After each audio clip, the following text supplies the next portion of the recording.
Hello. Thank you for joining me, everyone. I'm excited to be here with you tonight. Thank you for coming. Yeah, this is usually a big discussion, and so I'm hoping to have some time to chat at the very end because I know that there's going to be a lot of questions. So let's just look at our environments. I mean, our environments are completely dominated by screens. We've got them everywhere. Well over half the world's total population are active internet users. I mean, I even went to, right before COVID, I went to Thailand for a few months, remote villages, and there were little kids, on the iPhone. So it's all around the world. Almost 3 billion people have smartphones, which makes online access available all the time. People are on it all the time, anywhere you go, and even on the go. And with that accessibility, I mean, comes a lot of screen time.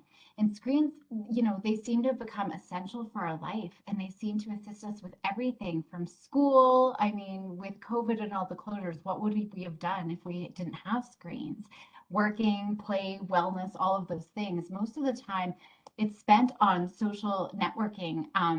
That's usually where a lot of the time is spent, and especially a lot of our teens. They're spending all of their time on things like TikTok, Snapchat. So let's look at how much time people are using and what they should be using. I want to first look at the recommended guidelines to know how much kids should be getting. There's lots of different agencies, and I've included the Canadian Pediatric Society. There's the Public Health Agency of Canada. There's the American Academy of Pediatrics as well. All of these places, they state that there should be 0 screen times for kids under 2 years old because they're the most susceptible to the adverse effects of screen time. So anyone under 2 should have no screens, no phones, little babies holding phones, no screen times. Any exposure before 2 really affects behaviors, even in infants. We shouldn't have more than 1 hour a day total media for elementary school, and for younger ones, it's even less. And that's including what they're doing at school. And 2 to 4 hours for high school students. And that's including what they're doing at school. So we really got to think about how much our kids are getting, because unfortunately, more than 90% of parents in the world ignore these guidelines. And there's lots of different reasons. Maybe there's, with COVID, I've heard all of the reasons why my kids need screens. Well, how else are they going to get social connection with their friends? A lot of parents believe it's educational. I was starting to get sucked into that even when I had babies, all of the baby Einstein videos, right? People were watching all these baby Einstein. We think that it's educational. We want to avoid conflict. I've seen families, they just give their kid the iPad and they go up to their room and then they have peace and quiet for the rest of the day. Or I just need to shower, or I just need half an hour to make dinner. Here, have this. And so that's entertaining them and distracting them. So there's all these different reasons why parents might be giving screens. And so when we look at the reality, especially in countries like Canada, but even the US, probably a little bit more, UK, really all the westernized countries, the majority of babies from 6 months onwards are usually getting lots of screen time, even 8 hours or more a day. So we really need to be careful. And school age kids, they're spending more than 7. That's kind of, the minimal piece. We're actually starting to see on average, it's 10 hours a day. And these were stats before COVID. So we really got to think this was before COVID. So how much are kids getting now being on screens and using media? Most kids have access to a bedroom television or a computer or the internet or a video game or a cell phone in their bedroom. And that's techno-cocoon, where they're surrounded by multiple technologies. And they've got access to it in their room specifically, which is a big problem because, as you see, all of the effects of screens, which I'm going to go on to, it's worsened when kids have access to them in their room. So there's a problem with them, but it's just all worsened when they're in the room. By the time we're 70, you got to think of this. This was before COVID too, but by the time we're 70, most of us have spent over 10 years watching television. And that's true globally. So we got to think, do you want to spend 10 years of your life watching TV? Because that's kind of where we're going. So that's just laying the foundation, the framework of how much screens we're actually getting. So let's get into the good, the bad, and the ugly of the screens. And I'll start with the good. Not a lot, but I'll start with the good. Communication, which we've seen has been phenomenal. We've been able to talk, to anyone, anytime, anywhere with Zoom, during COVID. And that's been fantastic for us to be able to have that long distance communication. My parents live in BC. So my girls get to, call their grandparents in BC whenever they want. Every day, actually, my little one's calling. She's got a Google Mini. I had no idea it could make phone calls. Kids are so amazing. But she is calling people all around Canada on the stupid mini Google in her room. But we can share ideas. We can ask for help. During COVID, my mom is a math whiz, and so she was helping my teenager with her math every day. They were just working a little bit on math. So that can be really good with the communication. It does make things easier. We can find place, we can meet people. That's where a lot of dating is happening now. There's a lot of online tasks. If I ever cook, I never do. I'd write a bowl of Rice Krispies for dinner tonight. But if I wanted to cook, I could easily find a recipe, and if, oh, I don't like that one, there's about 100 million more that I could find. So it does help make things easier. There is, when we look at education, you can get online degrees now. I teach online, so I've got people coming through and getting their master's degree. So, there's an ease of that. We can look out areas of interest. I am actually liking Simply Piano right now. It's an app. I actually have a real piano and I'm learning how to play. We can use apps. So there are things that we could be using. Safe health practices. There's a lot of different, pieces around education. Maybe physical, there's potential benefits for physical health. Screen time doesn't have to be passive. There are a lot of apps and games that can complement physical activity. So there's things where you can, dancing programs, yoga, workout programs, and apps, things like that. Kids tend to really like activity-based programming. So when it's fun and it's encouraging, imitation or participation, that can be really effective, especially when you've got age-appropriate sort of movement and fitness and programs. If that's incorporated into your daily routine, that can be really helpful. There's apps too. It's just engaging. It can help explore the natural world. It can really enhance some of that physical outdoor activity. The past summer, my girls did a lot of hikes, and I really can get to do them because we're usually, it's usually a fight, but we can geocache, right? As we went, that gets them engaged because they hate hiking. And so that was making it a lot better. Now we've got a purpose, right?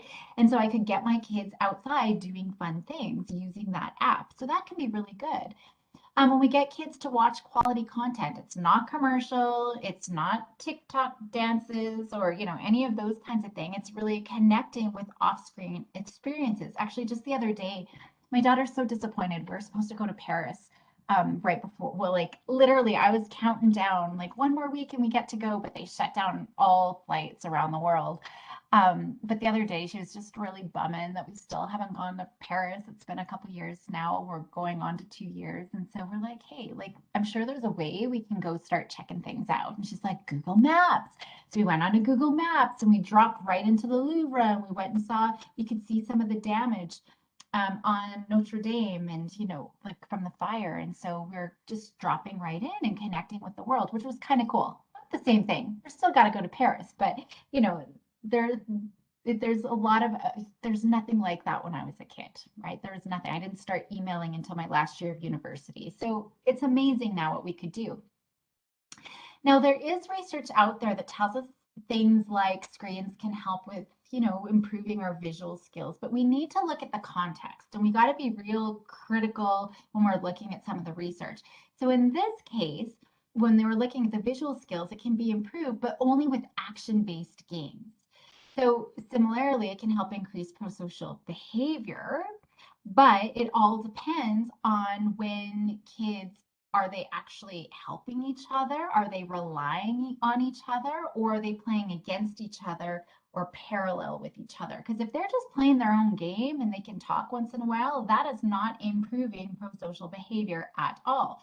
It needs to be one of those cooperative games. I need to rely on you. We need to be able to communicate to be able to get through this level. That's really important.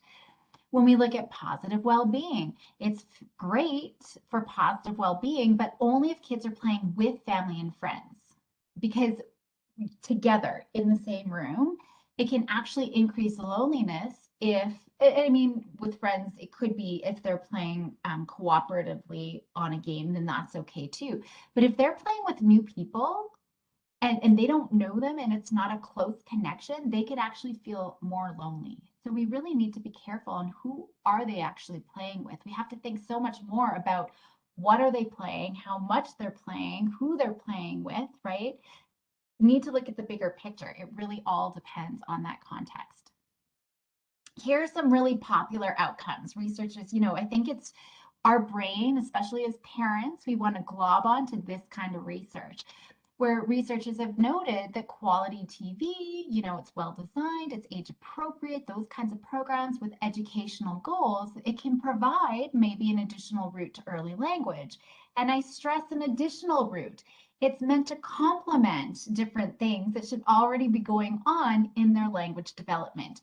A lot of kids around the world for centuries have been able to improve their vocabulary without having screens. It's just a piece.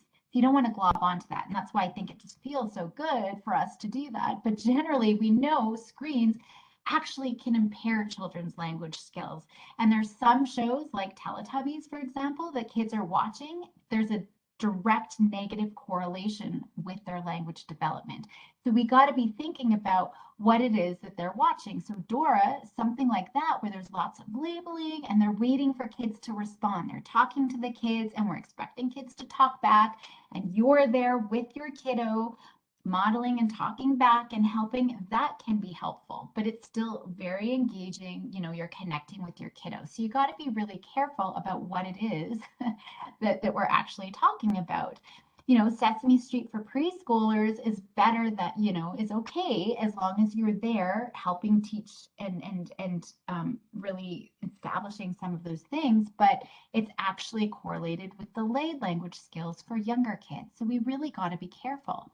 And here's the thing. So it's easy to glob on just to that research. It has to be interactive media, like Dora, like what I was talking about, and it's contingent responses from an adult. So therefore, the benefits happen only when kids are watching with you. You can't just put them in front of Dora and assume that they're going to be learning. That's not going to be helpful. You have to be there to give them very timely feedback to what kids are saying or what they're doing, and you can discuss that content with your kiddos. It's not just plopping them down in front of Sesame Street. So it's when co-viewing is happening. When my eldest was little, I've always been a stickler with screens. And now that I teach about it, I'm very grateful that I am. But when she was younger, I did let her watch Super Y. That was the one show that I'd let her watch. And that was reading, learning how to read. But I was always working out with her or sitting with her. But I was usually working out. But we would do things together, and she'd be getting up and she'd be jumping and we'd be climbing the ladders, and doing everything. We were co-viewing together. And that was always my rule in my house ever since my kids were babies. No one is allowed to watch TV by themselves. You always have to co-view. So that's always been a rule in my house. Now, preschoolers learn best when we're looking at vocabulary and things like that from live, direct, dynamic interactions from caring adults, not from TV. So we do have to be careful. And what we have to remember too, even more so, is that a lot of the research is unsubstantiated. So we got to be careful. So yeah, you might read a blog or a great article, but it's when you look at the larger body of research, there's really not a lot. We know that we need that live direct sort of teaching for kiddos. So let's go into the bad. There's a few of the little common sense things that we know about, such as kids learning inappropriate content. Kids and teens' brains are drawn to things that us adults really don't want them to be watching or to see. So we need to be really careful about what content our kids are getting into. I know, so my youngest, she's in grade 5. There's a lot of her friends who aren't doing very well. They're watching that Squid Game show right now, and they're not doing great like that. And I've heard the premise of it, and it's mortifying that kids, 9, 10, 11-year-olds are watching this stuff. And I'm going to be talking about some of the emotionality. So we just got to be careful. There's a lot of inappropriate content we don't want our kids to inadvertently find. And I remember wanting to do another presentation um, on like behaviors and sibling rivalry. And I was looking up fighting siblings. That's what I put, fighting siblings. And it was all this sex stuff that came up. So accidentally things can come up, and especially that sexual content. We want to be very careful because it can be very confusing and even traumatizing for kiddos. They can't really make sense of what they see, and it can be really embarrassing, especially to talk to mom and dad. Hey, this is what I saw. So then they turn to peers or they internalize it, and they miss out on really important conversations that we should be having with our kiddos. They go underground with it. So we got to be really careful about what they're seeing.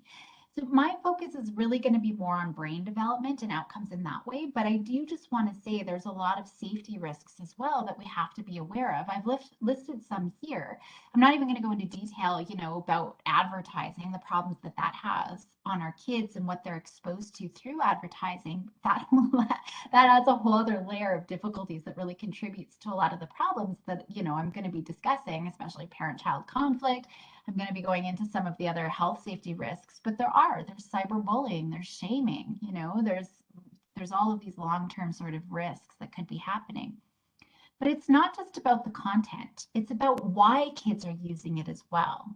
Oftentimes they're using it for not so great reasons. So for example, instead of connecting, maybe they're following each other, and that's a big one. They're following each other just to see what everyone's up to, and someone will even start bullying others. And I was just working with a teenager the other day who's like constantly just looking, where is this person, where is this person, oh my gosh, they just blocked me, where is this person? And it's almost becoming stalkerish, and that's what they're doing. They're not connecting, they're really just following and then feeling bad. Oh my gosh, she went out with her, they're having so much fun, why didn't they invite me?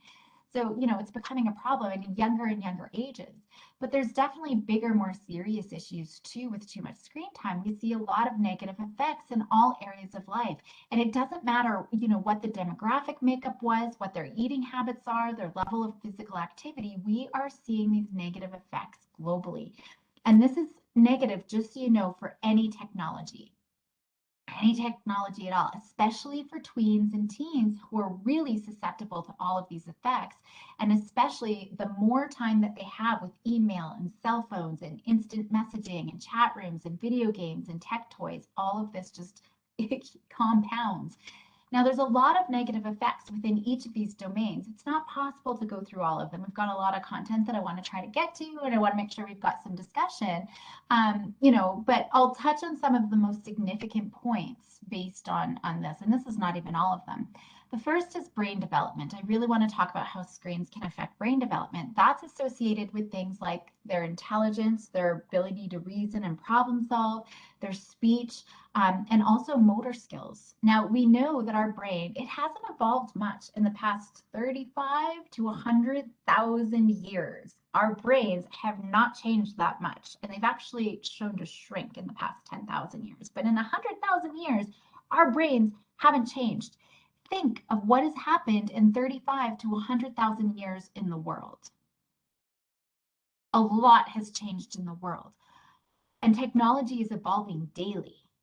And our brains cannot keep up with that all. And the more time we spend on screens, we are seeing more functional network dysfunction.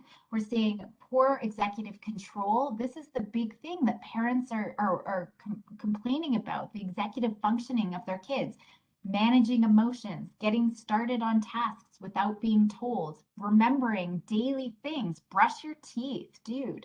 Like, why didn't you put underwear on? It's common sense. Yes, when I say put your dishes away, put it in the dishwasher, not just in the sink. Getting ready for bed, all of those sorts of things, cleaning up after yourself. We're talking so much these days about self-regulation, emotion regulation, executive functioning. We didn't talk about that when I was a kid, and a lot of it, I'm not going to say all of it, but a lot of it has to do with screens. We are seeing these functional dysfunctions happening in our day, and it really does affect brain development.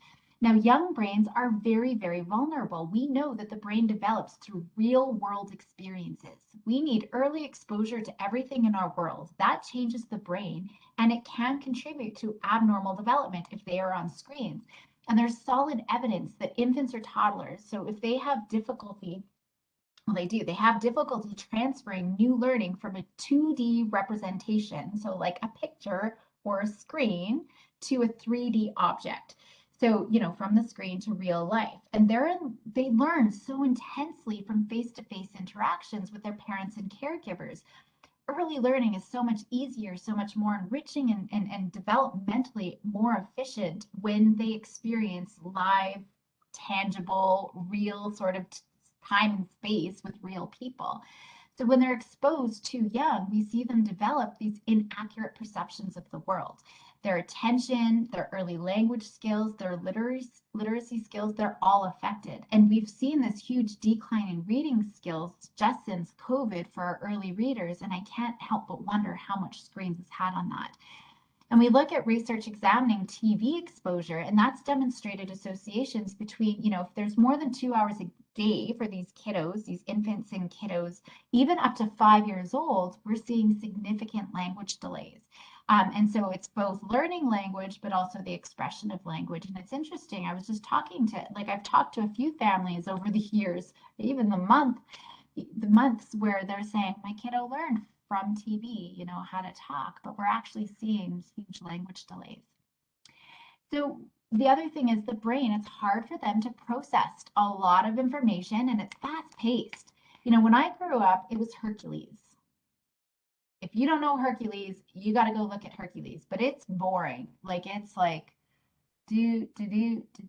I can't remember the exact numbers, but it's something like, when I was a kid, cartoons, it was like 1/100th of a second you would see a new picture. And now it's like 1/1 millionth. It's just bam, bam, bam, bam, bam, bam, bam, bam, bam. The information is coming so fast. And it's really hard for that brain, the little brain, to process all of that information. So they're really vulnerable to being disoriented, getting overstimulated. We see so many more kids with explosive, um, you know, explosive sort of behaviors and emotion dysregulation and all of these things. And a lot of that has to do with being overstimulated by screens. And they become dependent on the screen because nothing is as exciting as a screen. Picking up a book, so boring. I need the screen. I need that stimulation. And that becomes a huge problem, especially when they're seeing it from such a young age. So there's this relationship between increased screen time and lower cognitive abilities. So intelligence, reasoning, especially really more about the short-term memory and those executive functions that I already talked about. When they have the fast-paced content or even violent content, that can really negatively affect their executive functioning. So emotion regulation, planning, organization, initiation, and those effects are cumulative. So they are just compounding every day. Young kids can't distinguish everyday reality from what's happening on a screen. So if they see something blow up on a screen, that can be really scary and disorienting for them. And when they're trying to make sense of these competing experiences of what they're seeing on the screen and what's happening in real life, it's really hard to see from one reality to another, and it can really interfere or impede those executive functions. So we really need to be careful. So let's look at some of these executive functions that are impaired. We know that kids have less cognitive control. And so cognitive control, it has everything to do with attention, with impulsivity, with managing my behaviors. They can't activate the right part of the brain to help avoid that distraction. And the brain focuses too much on rewards, even if there's significant consequences. Dude, you are gonna be punished. They can't see that. They fail to see or consider other important information. So we start seeing all of these things. We also see just decision-making skills can be really problematic, and we see the same sort of diminished brain functioning as substance. We know screens can affect the brain the exact same way as cocaine, just as quickly, as fast, in the same part of the brain as cocaine. So it's like your brain on drugs. It really is. And you're going to see a few things as well. We also see lower IQ scores, and it takes away from real life activities that are important for development. That's really one of the biggest things. And I'm going to go into some of these effects, but I wanted to share the greatest reason why there are so many negative effects is they are not getting the real life experiences and engaging in the real life activities that they need for development. That's really important. It's all important for learning, for developing those talents, for building their confidence, and just having that sense of accomplishment. And the family connection piece. This is a huge piece. There's this technoference. And we describe this technoference, it's really about where technology is really interfering with our ability to build these relationships. Early childhood is such a sensitive time for technoference because kids have this need. They need to interact with their parents. The family relationship is the most important relationship for attachment, for overall development. It helps kids discover their identity and their values and their beliefs about the world, especially up until they become teenagers. It's so important. They need to be able to come home and just cry and talk about, my little one today. I only had 5 minutes to see her, but it was just like, oh, let me tell you everything that's happened. That's so important. And we're seeing this disrupted attachment where screens are disrupting and even replacing family development because kids are turning to their parents to debrief about their day and what's going on and their hurts and needing guidance. That's so important for their well-being, and it's disrupting our relationships with our children. There's also decreased skill development in lots of different areas, including social development and social health. So we're talking about, I need my kiddo on the screen so they can connect with friends, but we're actually seeing a decrease in their social skills and knowing how to start a conversation, sustain a conversation, just coping face-to-face social conflicts. Don't you remember when you were kids that, you would fight it out? But now, we can text, we can break up with people, we can ghost people if we don't want to talk to them anymore, right? And we can't, they're not learning the conflict skills, social conflict skills that they need. Uncensored feedback, we might come home and we're stewing mad, but we sleep on it. We can't do anything until we see them the next day. But now we can come home and we can text them whatever we want. And we might be having personal conversations everywhere. Everybody gets to see it. And that is a problem. So the self-control, as adults, we still see, we see this. If they don't just outgrow it, if they've never learned how to have integrity in a relationship, own up for their behaviors, have that accountability, have the empathy with the other person, right? So we find that everyone's overreactive. There's a lot of this miscommunication, and we can't see the other people's reactions. So we're not able to pick up and have that sense of, empathy and connection and all of that that's so important when we talk. We also see a lot of social phobia, social withdrawal, social anxiety. I can't go talk to that person. I might just text them. I'm working with a lot of teenagers with social anxiety, and I'm like, I want we're going to go and have a conversation with another peer. And they're like, can I just text them or Snapchat them or whatever? So we have these sort of superficial relationships. There's really no intimacy at all, right? Even just with our close friends. So we're actually seeing a decline in empathy and this increase in self-centeredness, unfortunately, over the years. And we talk about, well, I see it and I talk about with my husband all the time, just the entitlement that some children have. And it's really, it's more apathy. There's no empathy. It's that self-centeredness. And it's because, a lot of it is kids spending a lot of times on screens. We're seeing this correlation with diminished empathy, and they're just not able to accurately read, facial cues and social cues.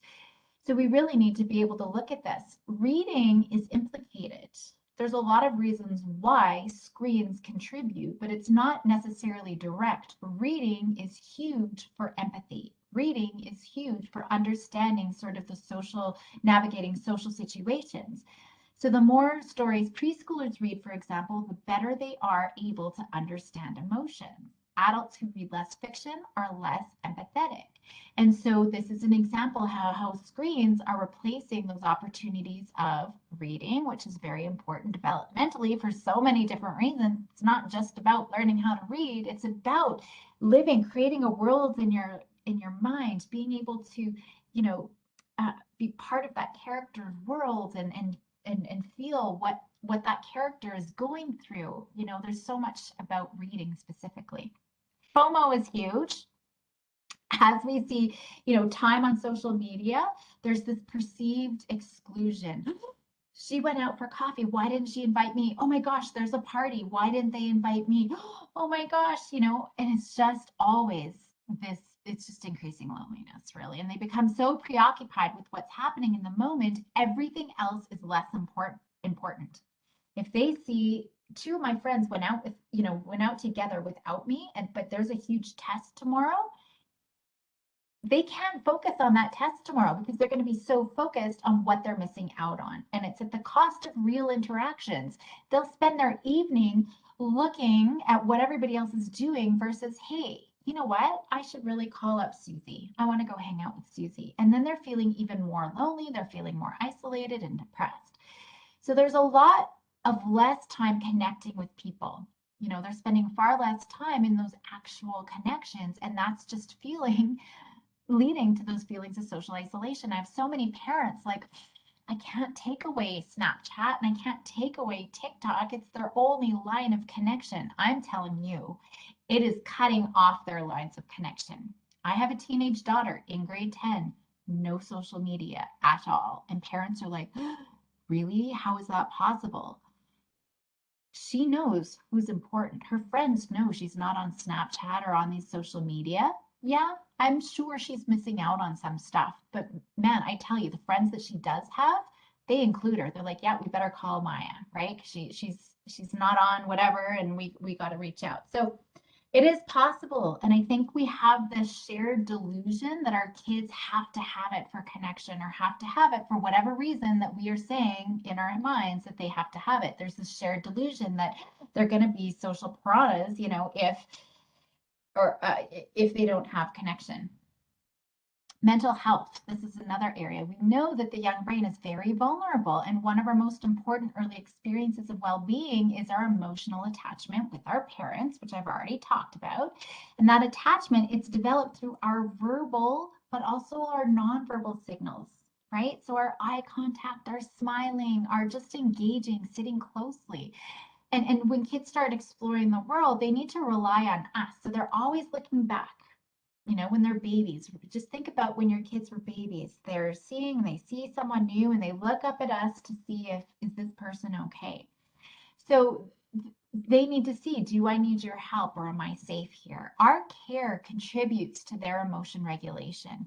Their ability to attach to others and to build relationships and to regulate their behaviors, it all has to do with, their early attachments with us. And by the time they're 3, I mean, there's just so many influences on their social well-being. And I can't remember if I talked about this later on, but one of the problems that we're seeing more and more is younger moms who have a cell phone, they're breastfeeding their baby, and they're scrolling on their phone.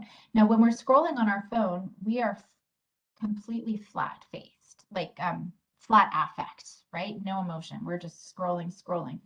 What we need to be doing is looking at our babies and smiling. We need that oxytocin. We need that engagement, right? But we're seeing more and more of young moms on their phones not interacting with their babies. And that's a bit of a problem as well. That attachment piece, the empathy piece, that connection, all of these things. Phones are so easily accessed, but they're often around during family activities. My husband's a culprit of this. If we have firm rules around screens, well, actually, I am too. Even if my girls were to come in here, I've got my screen here, and they're seeing that I'm on a screen, and I'm going to be like, get out of here. I'm not probably going to look at them, right? But we're seeing that screens are coming in to meal times that are so important for parents to actively engage with their kiddos to promote their social emotional well-being. It's you who's going to promote their social emotional well-being, not their friends. Kids don't learn social skills from other kids. What they learn from other kids is sarcasm, self-centeredness, how to be a jerk, how to be rude, how to be disrespectful, how to egg a house. They learn social skills from you. But parents being on devices during these really important times, they tend to be more hostile, especially if their kids are looking for their attention. I'm culprit of it as well, you guys. If I'm busy checking my email and my girls come in, it just happened the other night. My daughter was trying to talk to me. I was not I was so focused on what I was doing. And she's like, all I heard was whatever. And she walked away. I just missed out on such an important opportunity. And if it's happening all the time, it's disrupting those bonding experiences. And it starts this sort of negative feedback loop and negative interactions that we need to get out of there. Those early parent-child interactions are critical for the healthy child development. And we just start getting into this vicious cycle because if we're distracted and we're not engaging our kids when they come to us, that's really detrimental to their emotional well-being. And that's one piece of the puzzle.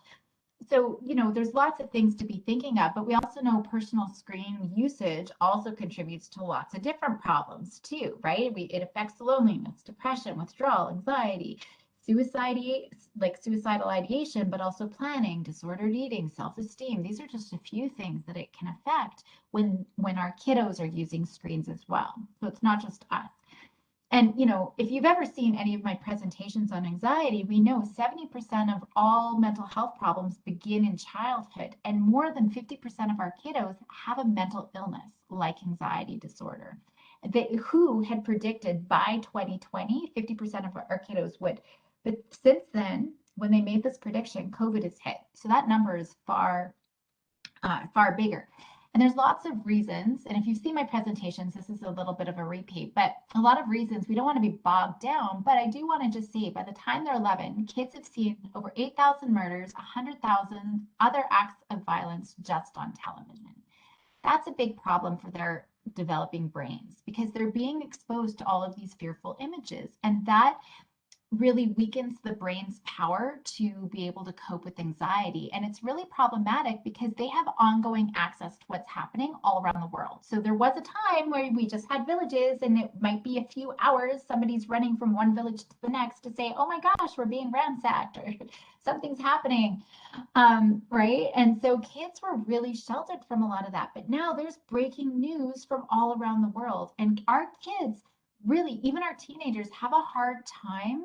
They've got this magical thinking, differentiating. There's a tsunami on the other side of the world. What's going to happen here? And I've actually had kids who are so scared they can't go by any windows. All the blinds have to be down in a house because they're terrified of what's going to happen out there. The brain can't tell the difference of what they're seeing on TV and, what could be happening around. And it can't tell the difference between my friends are going out together versus I'm being attacked by a bear. It all creates the same sort of stress signals. It affects their perception of the world, of themselves, of their relationships. It affects their behaviors. There's so many things that are going on. Now we got to think about media. I mean, media, social networking, it's meant to be addictive, but it's designed to evoke emotions. Any show that we watch, I'm a crybaby. There's a chance I'll even cry tonight. I always tell people that, but it's true. I might actually cry. But I cry at commercials, right? That's what it's meant to be. It's meant to evoke these emotions. And for the kids, these emotional responses can be really intense and it can be really long lasting. They don't necessarily know how to interpret all of these things. And so when they see violence and they see these frightening sort of, images on entertainment, and that's why I just can only imagine what Squid Games is doing to our kids. That can continue to elicit stress for years afterwards. And a lot of the typical strategies that we want to use tend to be ineffective for younger children who are really struggling with separating fantasy from reality. Well, she's older now, she's in high school, but when she was little, even Bambi made her cry. She was such a sensitive girl, and that was just so fearful for her. So this amygdala, it just holds on, and right next to that amygdala is our hippocampus, this thing right here.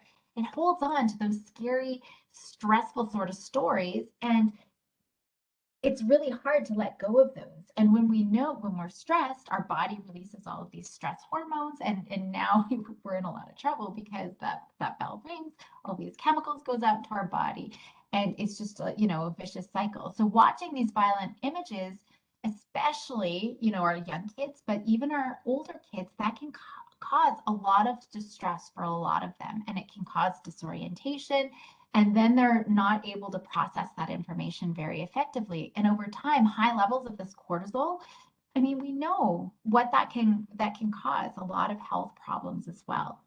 So social media, unfortunately, plays right into kids' need for control and autonomy. But unfortunately, we know that the more time that they spend on social media, it's directly correlated with more anxiety, less happiness, and lower grades.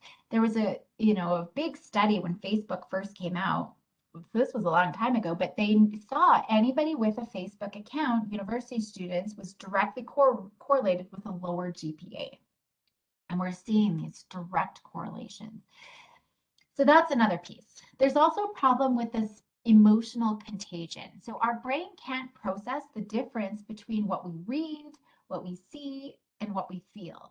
And so essentially, reading sad things can lead to sad feelings. And so we've got this massive scale emotional contagion.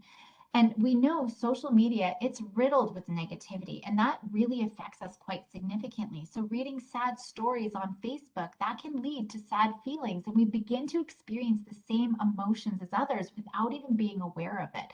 Sometimes we are aware of it. I mean, my husband shut all social media down because he's like, I cannot, like, I go on and everything is negative, and there's always something going on in the world, right? And right now we should be grieving, but then there's some jerk over here saying, like it's just we are really affected by what we read.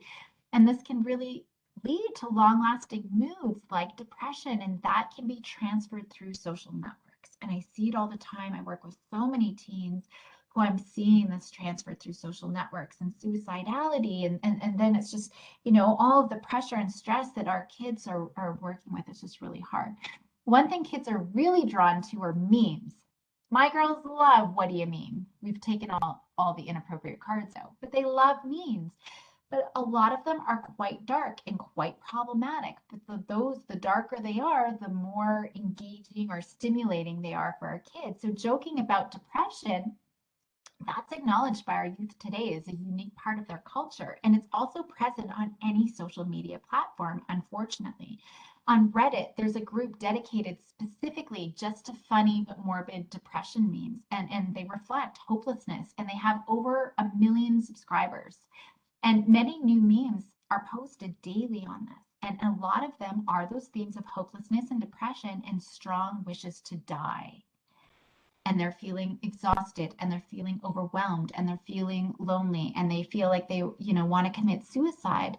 And so many of these memes, they're testifying to users engaging in unhelpful coping strategies as isolation, staying in bed, using drugs and alcohol, refusing any sort of help. They're promoting these things. And similarly, when we look at what are most retweeted or reblogged, the most popular ones are the ones around hopelessness and suicide.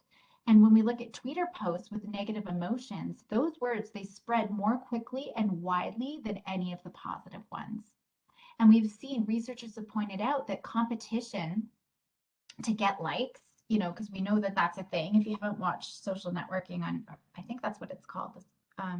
There's a Netflix thing. I can't remember what it's called. But anyway, there's this huge competition to get likes. When that's high, youth are often willing to take drastic measures to get as many likes as they want. Some of them are foolish. I've had one guy ride his bike off the garage and he broke his clavicle, right? Because he wanted to get those likes. But some of them, a lot of them, it's about bringing up or even committing suicide. And unfortunately, that's what is being reblogged. That's what's getting the most likes. We're seeing all of these self-harm images depicting deeper cuts. Those deeper cuts are receiving more reaction than mild cuts. And so kids are going to go to drastic measures for these likes. And when we look at all of the research that's out there, we see this possibility that youth might be engaging with DSMs, not to express themselves, but to get other people to react to them, to get other people's expressions, to get those likes. And they're adding that dramatism and that exaggeration. Its qualities often found in the memes that they're seeing. And that's going to increase attention from other people, right? So it's really important to note that kids are turning away from families and more to the internet.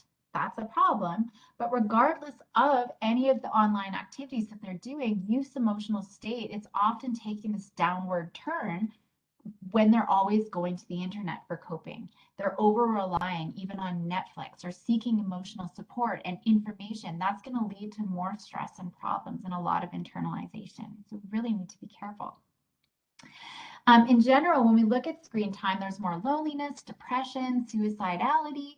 Kids who spend more time on screens, and especially like, well, above the guidelines anyway, they're more than twice as likely to be diagnosed with depression or anxiety. So if they're getting 7 hours of screen time a day, that's a problem, especially when we compare it to kiddos who only have an hour a day or half an hour a day, each day.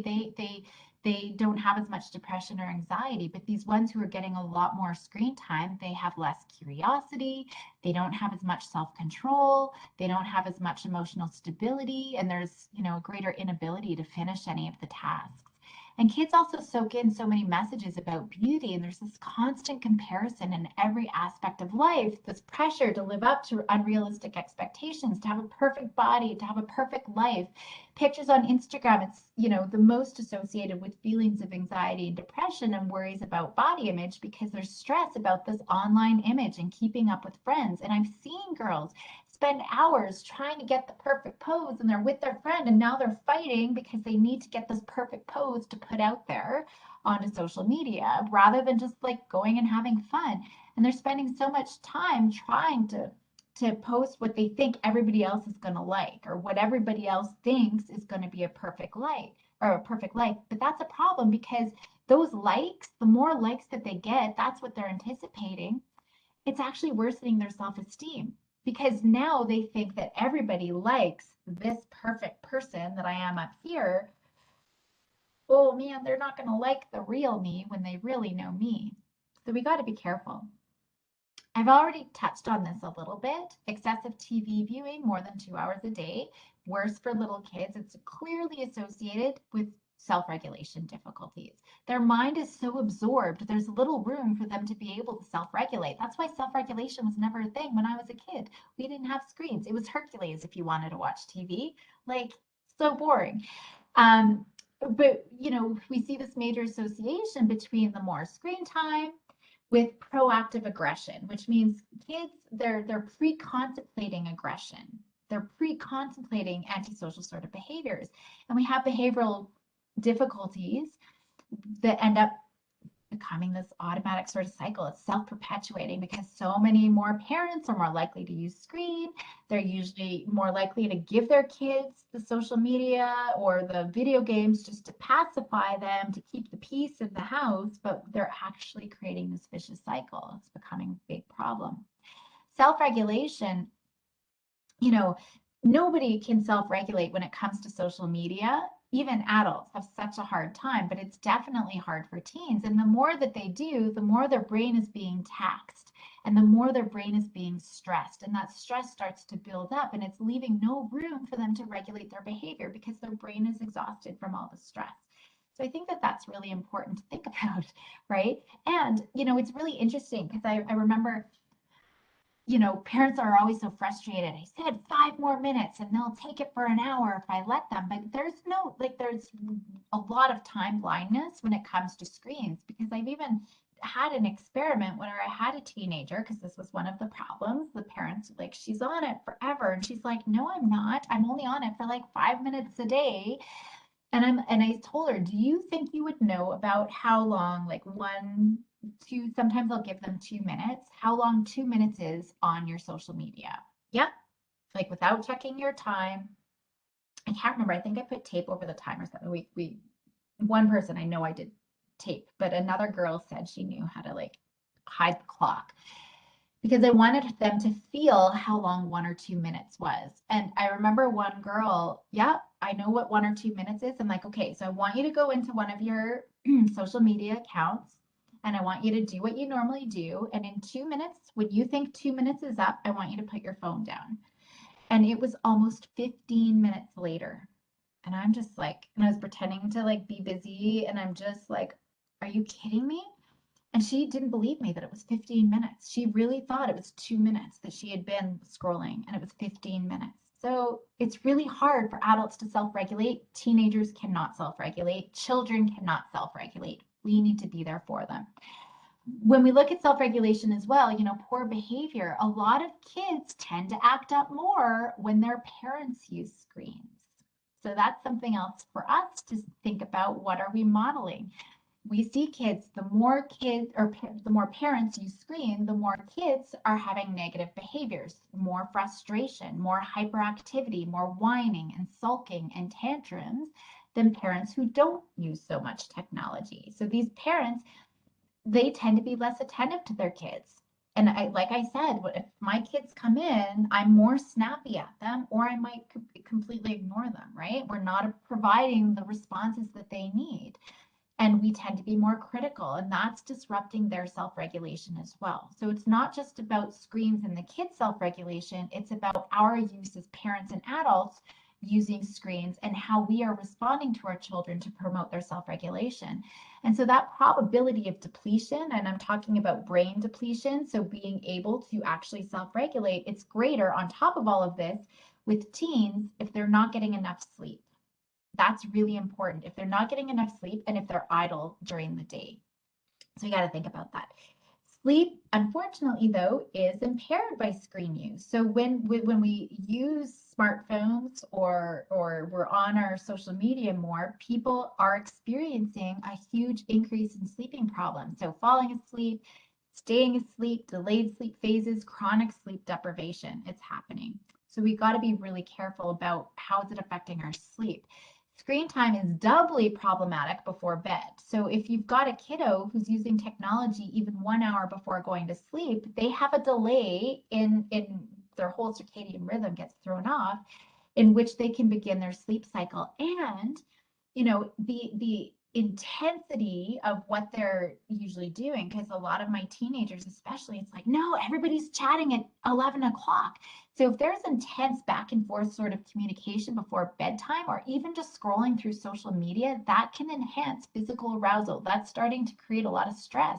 And when those alarms are triggered, their heart rate is starting to beat, their blood pressure is up, their breathing rate is increased, because the brain can't tell the difference between my friends are hanging out and a bear is attacking me. The body is getting ready to fight or run away. The brain doesn't know that it's not real. And so that alarm is ringing. And so it's not turning off. That's going to burn up a lot of energy. It's going to be really hard for them to fall asleep.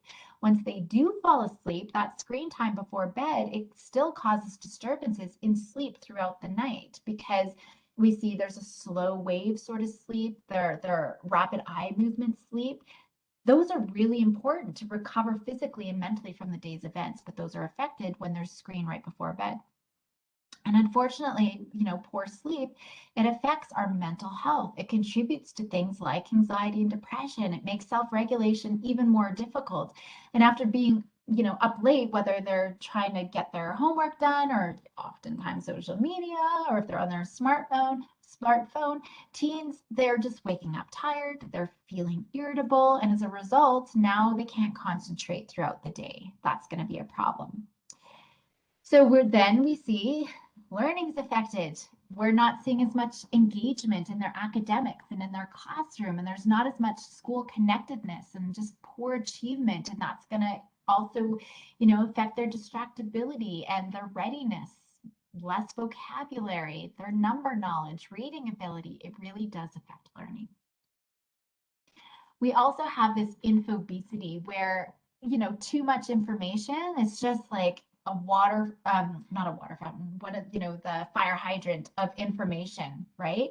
And so they're not able to make those connections and meanings that they need for learning. It's just all superficial. It's just skimming. How many, even just think of you're going to go look at an article and you just kind of skim it and you're clicking and clicking and clicking onto another link. There's no real depth learning. And so brains are rewiring itself to remember just these tiny chunks of information versus creating these detailed memories. It's really affecting their learning. So that's another piece. Physical well-being. I won't touch too much on this, but regardless of any other physical activity, it does not matter if they were physical in their life, increased screen time can increase to all of these things. We do see a lot more aches and pains, as well as motor skill problems, reduced strength. So we really need to think about that as well. There's a huge correlation between screen time and obesity as well. We see that kids aren't as physically active as they need to be, and they get way too much screen time. And there's been a lot of Canadian studies, even children who watch just 1 hour of TV a day were 50% more likely to be overweight than kiddos who watch less than an hour a day. And so even if you've got physical kids, if kids are watching TV, their body fat is higher than kids who don't watch as much TV. It doesn't matter how active they are. So that's something to think about. And I just think about, well, before school was Hercules, and there was another one, He-Man, right before school. Boring. Who wanted to watch that? I would if I absolutely had to. After school, I did like watching Family Ties. Tuesday nights, I loved watching Quantum Leap. That was when I was a little bit older. But otherwise, we were outside, we were playing, we were running around. There was very hardly, like maybe an hour a week we were getting. So we got to think about how much, again, our brains and bodies have not changed much, but the amount of screen times kids are getting, it's huge. We need to think about how childhood is foundational in helping kids develop healthy behaviors. Screens reinforce laziness. They reinforce advertisements to unhealthy foods, eating. So now they're losing touch of their body. It is unbelievable to me, even my young adults who are completely disassociated from their bodies. They cannot feel their bodies at all. They just don't know what's happening. Screen times encourages snacking. That increases their overall food intake because that part of the brain that regulates our food intake is being affected by screens and they're not even noticing what's happening for them. So, these are some of the key behaviors that are contributing to obesity. So we know that screen time, we want to eat, we feel snacky, right? So and I'm bad for that too. I make popcorn and I load it up with butter and I love putting chocolate chips and nibs in there. Like it's just the best. And we feel so good and we're so excited. I'm allergic to corn, and so I feel very sick afterwards, but it's just so good in the moment. The time on screens, watching TV while they're eating, having a TV in a bedroom, and using anything at bedtime. So these are all the major ones that are contributing to obesity. Like I noted, even active kids can be lazy, right? But screens use less energy than even just sitting and reading. They would be better just sitting and reading. They won't be so lazy. And there's way more risks associated with screens than any other activity if they were drawing or coloring or things like that. So really, they would be much better off doing anything else. And there's, of course, lots of physical symptoms and health outcomes when we look at this. So I'm not going to go into everything else because I think there's just so much of things that rob kids of opportunities. And I do want to get to, so where do we go from here, right? But I think just remember, it's robbing kids of all of the opportunities to build the very skills that they need to be emotionally resilient, to develop the way we want them to be. So all of these skills that we talk about, being independent, autonomous, resilient, being able to self-regulate, all of these skills are robbed from screens. And so these are the things that we need to be focusing on. Guys, I haven't even gotten to the ugly yet. If that wasn't enough, we're only now getting to the ugly. The ugly is when screens are habit forming. And overexposure, having more access to screens, it increases their overuse in later life and it makes it harder. Steve Jobs, he mandated that to make their products as addicting as possible. And he's openly talked about this, right? We are making these things, and on that, I think it's social networking. I can't remember what it's called, that Netflix. They even talked about how they purposely, they didn't realize how addicting things like likes on Facebook were going to be, but they were made to be addicting. And so he said, I want to make sure that nobody ever wants to put their iPhone down. And interestingly, when you look at all of these people who developed all of these technology and screens, they don't allow their kids to use his products, knowing how addicting they were. The Social Dilemma, thank you. The Social Dilemma, you guys really should watch it. But he won't even let his own kids use them because they are so addicting. And the more we use them, the more we lose control. And that's really we become reliant on it. And it's definitely scary when we see what our world is coming to. So even though we know babies shouldn't be seeing screens, and parents are getting sucked in when kids are being, we are setting them up for major addictions in life because we're seeing all of these things where there's screens everywhere. They have access to screens everywhere. And I can't tell you how many babies I've seen happily, just looking at something on a phone or just playing with the phone. It's a problem. We are setting them up for long-term risk. So when we look at MRIs, we've seen that the brain activations of the internet addiction are like substance craving. So just like I said earlier, cocaine, meth, alcohol, heroin is the exact same sort of thing that we're seeing with screens. They don't have as much cognitive control or emotion control, self-regulation, regulating their attention, regulating their behaviors, regulating their emotions. And I don't want to go too into specifics of what's happening in the brain, but essentially screens release the feel-good hormones that would normally be released during pleasurable activities. But guess what? Going and reading a book, going and playing outside with our friends isn't as pleasurable as screens because it's not getting that jolt that we see even, with other substances. But when they're on the screens, dopamine is released more quickly, more intensely at much higher levels than any other routine activities. How many of you have kids who say they are bored? I am bored. I don't know what to do with myself. I need to have a screen. That's why the screens have made everything else boring. Unless they want to go skydiving, I bet skydiving might be a little bit more stimulating, but I don't know. I could be wrong. So we got to look. So kids are wanting more and more of this intense sort of pleasurable feeling, and it's very reinforcing. The screens are really reinforcing continued use, which is addiction. It's habit forming. And there's actual changes to their dopamine system, which means kids are still struggling to experiencing any pleasure in any other parts of life. And so their tolerance for screens is increased. So the more engagement that they're doing, they need even more engagement to continue keeping up that dopamine. Exactly like addiction, they are creating more and more tolerance. And so to reach that same level of pleasure that's normally experienced early on, they just need more and more and more. And there's lots of reasons why screens are so appealing, but they're hijacking the brain. Our thinking, making good decisions, rational part of our brain, because it's offering this endless stimulation and it's making the brain feel so good. And so any other activity, it's just making it hard to compete and it's hijacking. And then it creates fights. And we're going to talk about that. We can actually see structural changes in the brain. So there's this one study by Dong and Potenza. Actually, there's lots of researchers, but they're looking at that. It's changing the brain functions. And so when we look, here it's not a great picture, but when you look at like PET scans, it looks like huge holes in the brain. It's not that it's huge holes, it's just that the brain's not activated, it's not lit up. And it's this part of the brain that's, regulating our decision making and things like that. So kids end up exhibiting the same pathological symptoms as other addictions. They still have all of these. So there's withdrawal symptoms, cravings, relapse, their mood is all over the place. Lots of fighting, give me back those screens. So there's lots of different symptoms. There's a multiple. I can't, go over all of them. They'll be in your handouts, but you can see if you've got a kiddo who is fighting with you, who's screaming to get off the screen or negotiating, please, please, please, 5 more minutes, 5 more minutes. There's all of these different things. This is just a good example of when you might be worried about addiction. And more than 2 hours a day definitely leads to addiction. So of course, like any other addiction, there's a lot of detrimental outcomes in all areas of functioning. We're fighting with our family. We've got school problems. Maybe our grades aren't doing as good. We're not handing in our homework. We're fighting with our peers.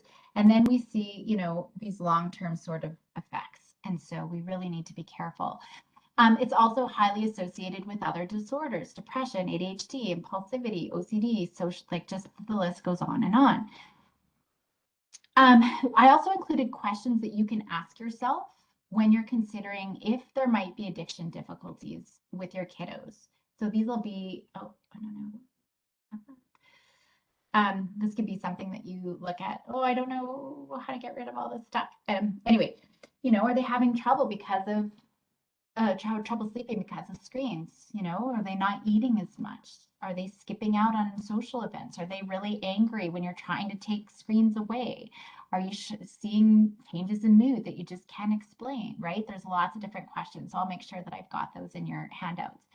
So let's turn to what we do now. I mean, technology is a major part of our life, and abstinence is impossible. I get that. So we are going to go into this. First, we definitely need to educate.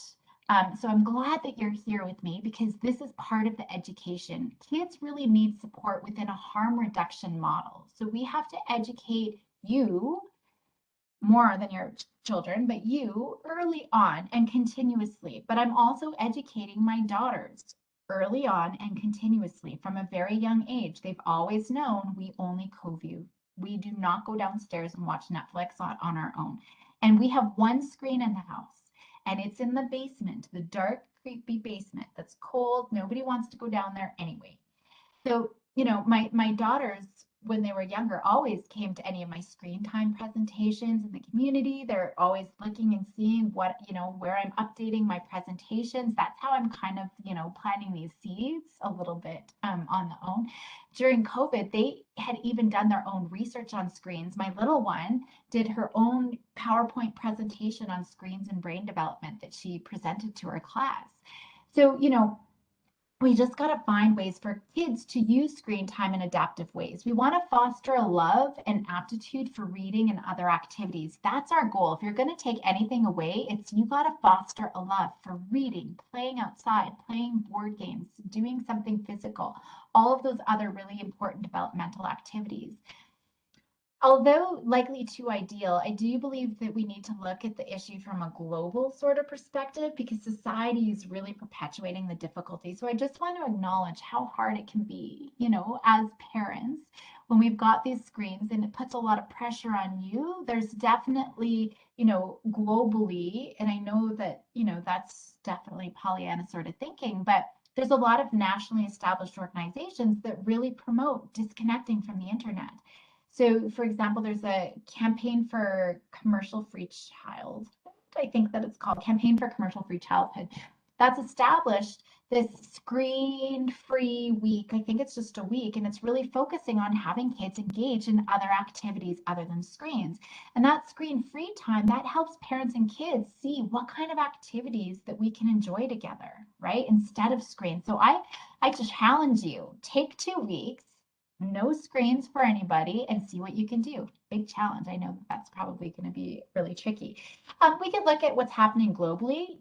It's really apparent that a lot of our Western approaches are very piecemeal at best. Korea is one of the leaders in prevention and treatment when we look at excessive screen time. So they are the number one problem when it comes to addiction. And I think that that's why they just realized what's happening and they came together and had all these school initiatives and residential treatment to really prevent and treat some of these addictions.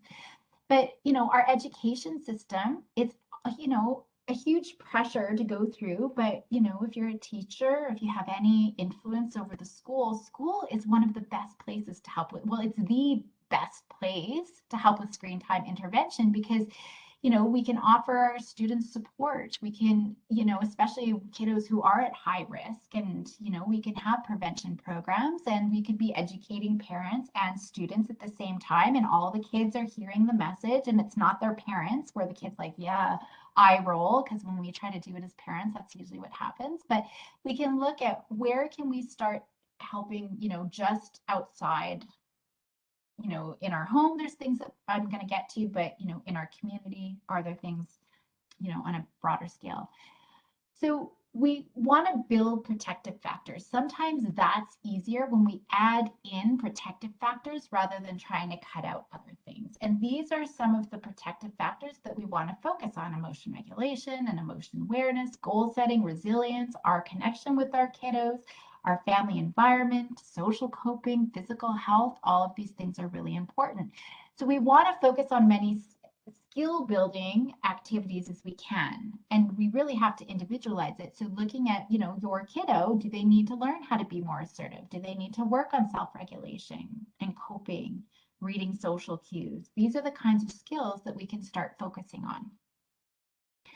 while there's lots of things that we need to do on a very large scale, and there's lots of skills that need to be taught and practiced at home and school, there's a thing, there's a few things that we could be doing as well.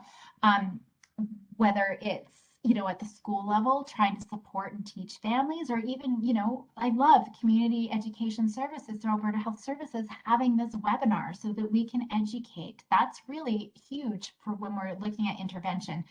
But no matter where we intervene, we have to be proactive. And it starts with us modeling appropriate technology use. In my home, there are no phones in bedrooms. There are no screens in bedrooms. All of us, the minute we get home, we put our phone, like I have my phone here, and we put our phone right at our landline phone. I don't know if people still have landline phones. I haven't used it in about 10 years. I'm probably wasting my money. But anyway, it goes on the counter with our one landline phone that's in the house, and we plug it in there. So we are modeling and establishing those rules. So I just want to focus on this modeling piece because that's a large part of the problem, how we as adults and parents are using technology. And it's taking over because a lot of us are so connected with work and social media. And I think COVID's only made it worse, especially if we're working from home. It's just, we're always working. And even my girls are like, oh, you guys are always working. And parents might be unaware of the influence that it's having in their kiddos, but every family member is affected when we are using excessive screen time. It's affecting everybody in our family. So we really got to remember that as parents, our use of screen time, that's also associated with other difficulties for our child in the areas that I've already mentioned. Kids 5 and younger, especially, they need active play. They need quality family time. They need you playing on the park with them. That's going to be important to develop those essential life skills. And no matter what age they are, no child or teen should have to compete for your attention from screens. That's really important. They should never have to compete with screens for your attention. And I know it's hard because even as I see that, I want to cry because I'm like, one more report, or I just got to finish this webinar, and I just got to, right? And it's hard because we've got a good reason in our head why just one more email, one more thing, but there's always one more thing. There's always a little bit more work. And my girls, it does come to a point. I remember with my first one, I finished my master's with my first child and my PhD with my second one. And I was always like, I just got to finish this dissertation. When I'm done this, then it'll be fine. But I remember the day that my daughter didn't come ask me to play, my oldest, when I was finishing my thesis for my master's. And she was every day asking me to play Barbies. Every day, Mommy, play Barbies, Mommy. And I hate Barbies. But I played for a little bit.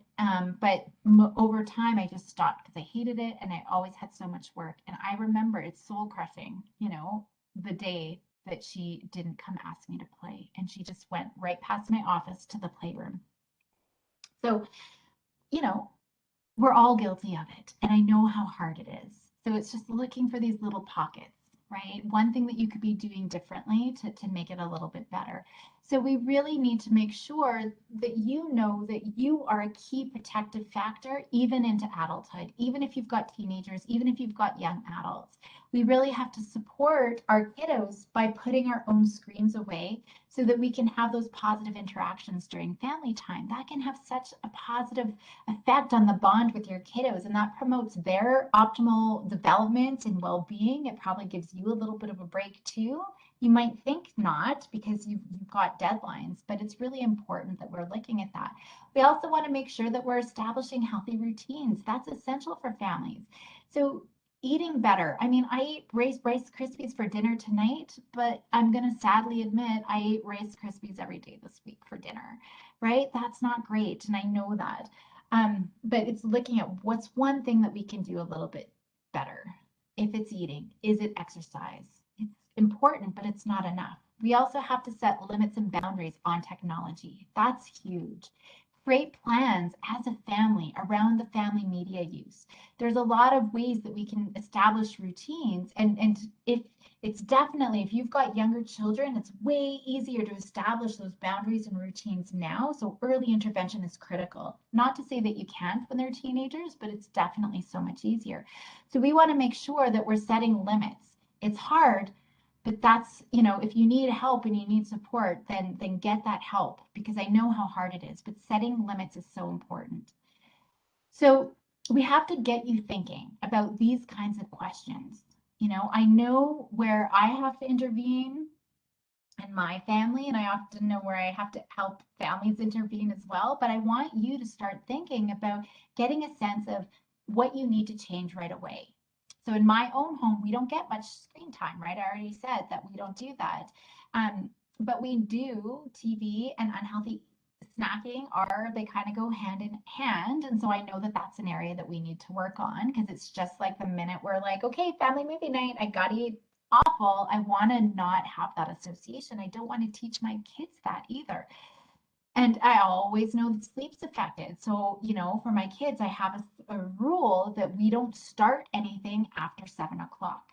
So if we've started something, at 6:55, that's okay. But after 7, that's the hard rule because it gets a slippery slope. Oh, it's only 7:05. Okay. Well, it's only 7:15. Okay. And then all of a sudden it's 10 o'clock. Like, no, it's a slippery slope. So really firm boundaries is important. Additional things that you might want to think about, how are screens being used? How much? How can we promote other opportunities for them to do other things like really socially interacting, right? Really working on building their confidence, especially in non-technological related areas. That's going to be really important. How can we start looking at that? Now, I get a lot of pushbacks from parents, and oftentimes when I do this presentation, I get a lot of pushback. And I actually do this presentation for doctors and pediatricians, and I get a lot of pushback because they're parents as well. And I'm sure that you might be fuming, how do we do this? But, even after all that you know about all of the impairments on screens, there's no way you can get your kid off the screen. I hear it all the time. Okay, great. I know I'm ruining their brain and I'm making them depressed. I cannot get them off the screen. But I got to ask you, what kind of life do you want for your kids? That's sometimes where I get the buy-in, where we start to think about where you want to have your kids. It's going to be harder tomorrow, more painful tomorrow. Every day that you wait, it's going to be harder and harder. And I've seen 35-year-olds who can't keep a job because they'll start playing a video game on Sunday, they'll lose track of time, and now all of a sudden it's Tuesday. They've got a full-time job. They were supposed to be there Monday morning. Tuesday afternoon, they roll in. They completely lost track of time. 35 years old. It's hard. So we got to make sure, we have to intervene with screens, and we got to think about where we want them to be. We want them to be independent. We want them to be doing things. So, there's no proven benefits of media, especially for infants and toddlers, right? And there's a multitude of concerns for older kids. And there's 4 key ways that we can start guiding parents to promote sort of success with screens. So the first is minimizing screen time, leaving more time for face-to-face interactions. That's how young children learn best. That's what your teenagers need from you. So of course, we can minimize screen time to follow the established recommendations that I've already talked about, right? So if we have 1 hour a day of supervised programming, co-viewing with our children, right? We want to follow recommendations if we can, or at least start getting back to that. Setting boundaries together with your kids is the most important. You just laying down the law, especially if you have an older kid, that might be a problem. But let's see if we can collaborate. Maybe you have screen time budgets. Those are the most used interventions where families are establishing sort of formal screen time limits. And it's really important, though, that the additional time left over is filled appropriately with exercise, social interactions, play. I always tell my girls, okay, we only do family movie night, but there's the odd night where, we're not at the rink. We don't have a extracurricular activity where we might have a little bit of time. They love, things like Brooklyn Nine-Nine or Modern Family or something like that. So as maybe if your chores are done, which is important developmentally, if you've done something creative, if you've had an hour of physical activity today, if you've been outside for an hour today, oftentimes they combine, that physical activity. Have you read your 20 to 30 minutes outside of school? If you've done all of those developmentally important things and it's before 7 o'clock, then maybe we can watch an episode, right? So, that's kind of the rule in my house. So we just got to make sure we're maintaining daily screen-free times, and especially at certain, even if you just want to start family meal, no screens. Book sharing time, bedtime when we're reading books, no screens. Avoiding screens for at least an hour before bedtime, that's going to be really important, because if what's happening is if they have the screen, it's putting off the melatonin. It's suppressing melatonin, and we need melatonin to be able to fall asleep. It's naturally occurring in our brain, but screens kind of limits that. So we want to make sure, it's important that you're the ones in charge and you're not leaving things to your kids or teens, because their brains are so vulnerable to the lure of screens and they're getting addicted and they cannot monitor on their own. They can't self-regulate their screens. So we have to work towards their ability to be able to regulate. So then we can figure out with our kids to how are we going to implement this accountability? Do we have to put screen time measures in our house? That's really important. We want to set them up. We have to find that balance, find alternative activities. Yes, it's a lot of work. You can't just take the screens away and say, have fun, kids. We are probably going to have to be there to facilitate that. That's going to be really important. And that's the other thing here. It's not about just reducing time. We have to fill that time with adaptive activities, because otherwise they're just going to be bored, get in your hair, piss you off, and get their screen anyway. So we have to help them. So that's how we are filling their time for them to be successful. So 100%, they need to learn how to fill their time. So that's a skill in and of itself to figure that out, because kids are so easily bored, especially if they've had access to screens, and they tend to turn to screens, and we know screens just makes everything else boring, and it doesn't give them the downtime. Their brain needs downtime. It needs to be bored. So I recommend establish a boring time and look at those as great opportunities to help your kids to figure out other things to do, right? So there is a time you might have to help them, but also have just a boring time. And they might even get a hobby out of it. So think about it. One of the easiest things to set up your kiddos for success is to set up the environment for them to be successful. If they have a smartphone in their room, it's going to be really hard for them to do anything other than be on that smartphone. So you can't expect them to stay away from it if it's in their room. So get technology out of their room. Set that right environment for them, at bedtime. We want calming activities, no screens, dimmer lights, cool room. We want to expose kids too to different activities. We want them have them readily available. In my main room, like right when you walk into my house, it's Harry Potter world. There's knitting, there's painting, there's anything that they could possibly want to do that's readily available. Build up your kids' repertoires of pop culture. Maybe have different board games or outside games, play games that kids would play at recess, four squares or anything like that. Having kids draw their own obstacles, even just having a hopscotch on the driveway, that can get them to be more active. The one thing that we used to love doing, I mean, my kids are a little bit older now, but we would get painter's tape, and we down the hallway, we would create like a laser room tag, and the girls would try to make a harder and harder like a laser room that you had to get through this tape without getting caught or pulling it off. So different things like that. Reading, I've already talked about how important reading is. This is really diminished with screen time. Reading really helps kids fill their time effectively, but we also know there's long-term success when they're reading and they're deepening their reading abilities, and which helps with the empathy and with relationships, and that's really important in our digital world.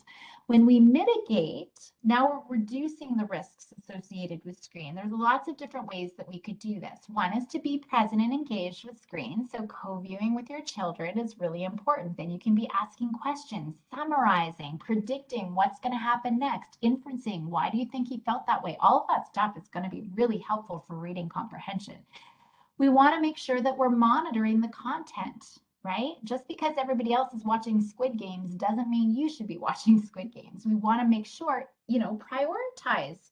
There's some fascinating documentaries out there prioritizing those educational, age-appropriate programs with little ones, especially interactive programs.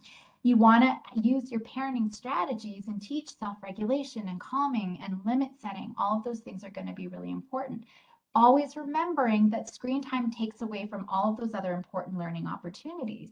Early development is optimized by being immersed in interactions with our family.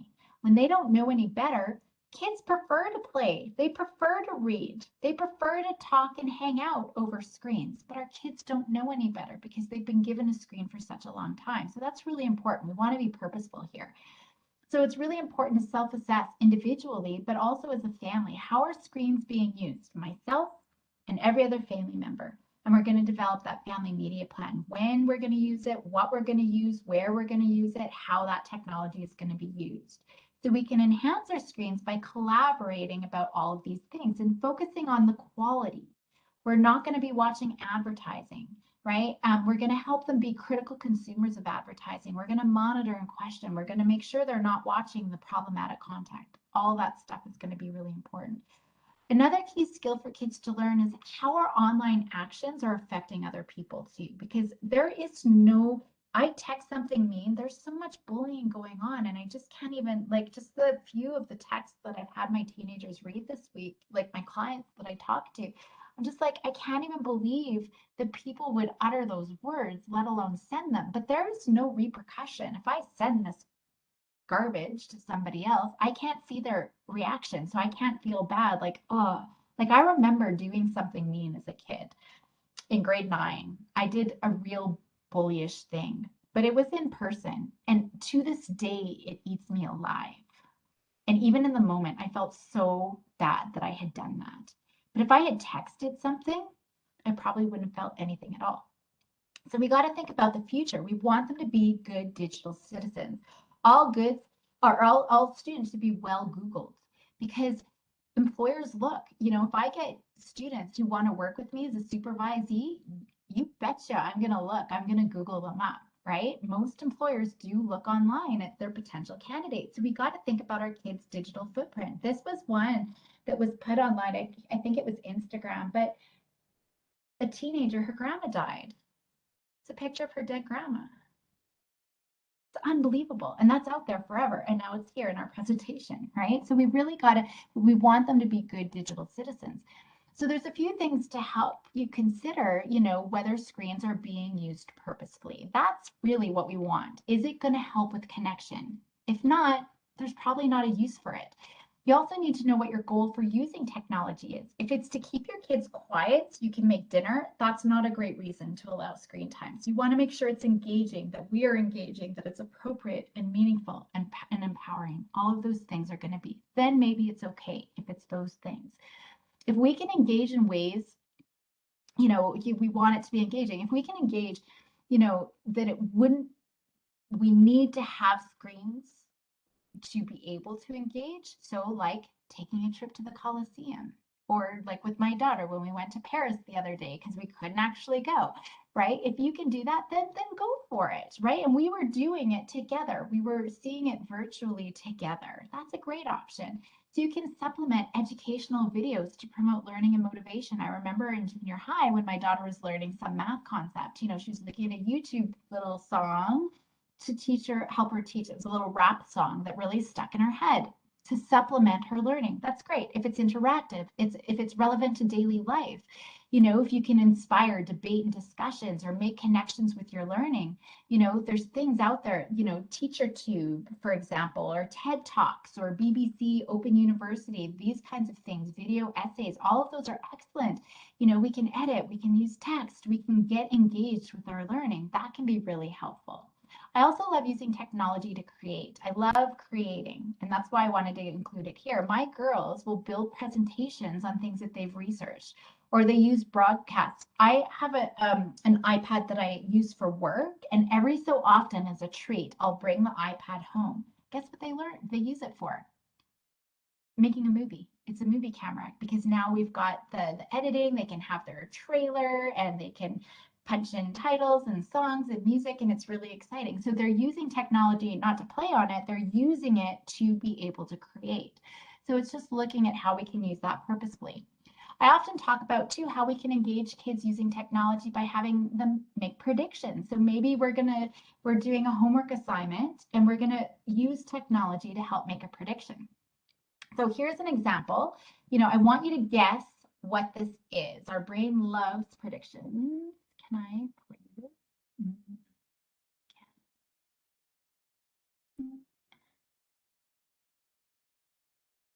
I don't think I can. Oh, oh, there we go. Okay, first, if you're wearing headphones, you might want to take them off. If you might want to turn your volume down because it might be really loud.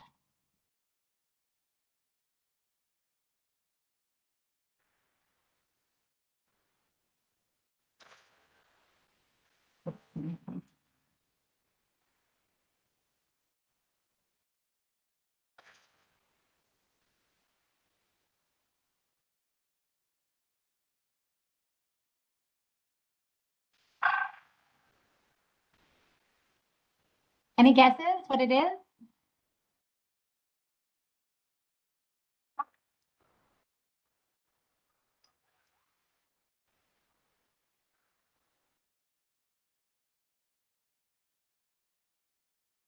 Our brain loves predictions.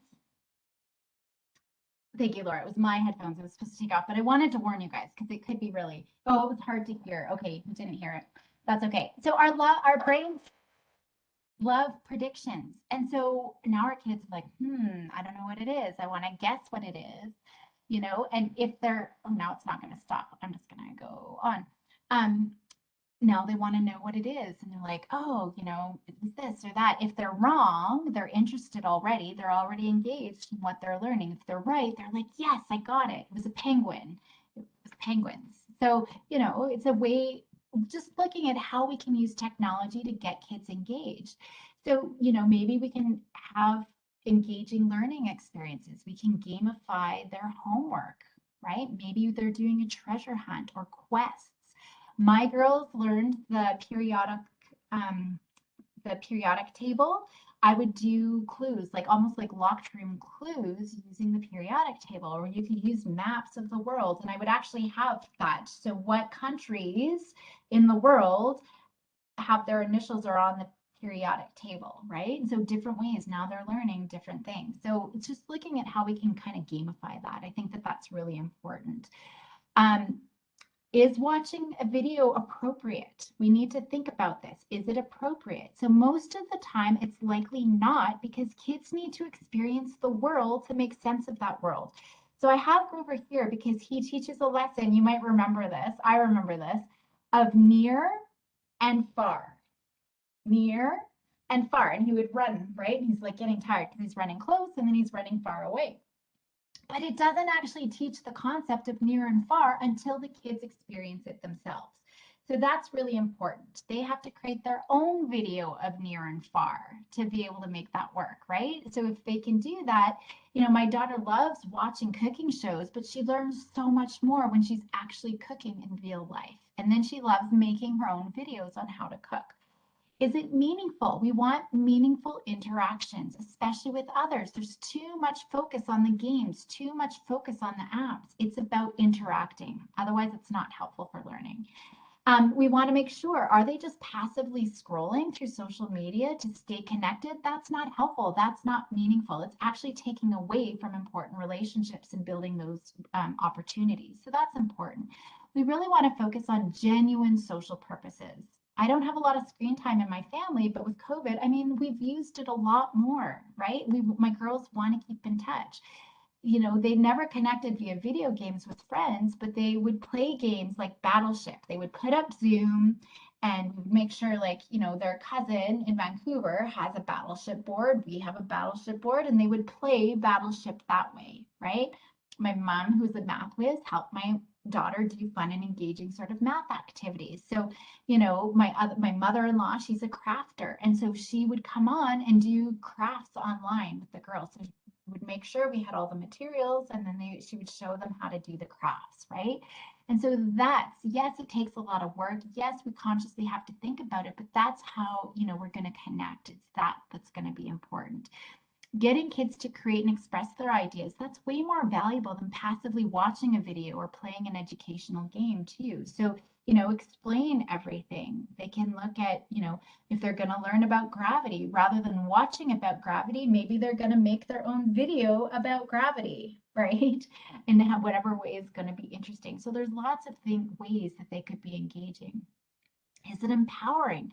allowing kids to engage in passion projects where they can learn about things that they're interested in and feel confident with and have the opportunity to teach to others, that's really meaningful. That's really empowering.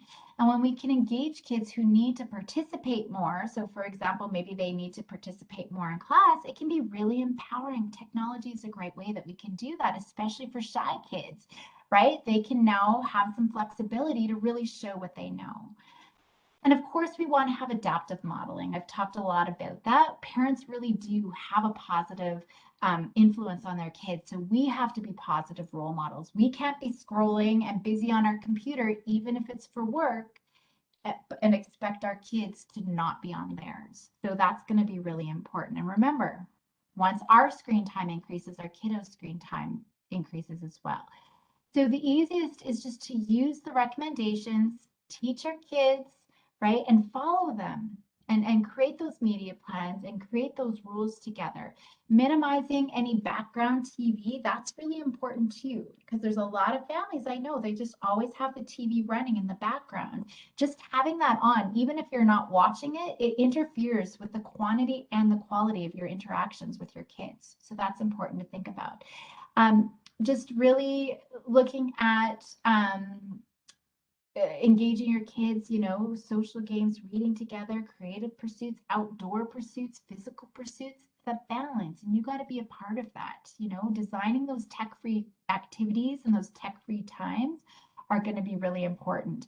And extended tech-free breaks for a couple of weeks. The best thing is when you go away for a holiday, which you haven't been able to do with COVID, but just having those breaks can be really important. And then really question if do we actually need to bring the technology back into our house. So just being tech-free as much as you can.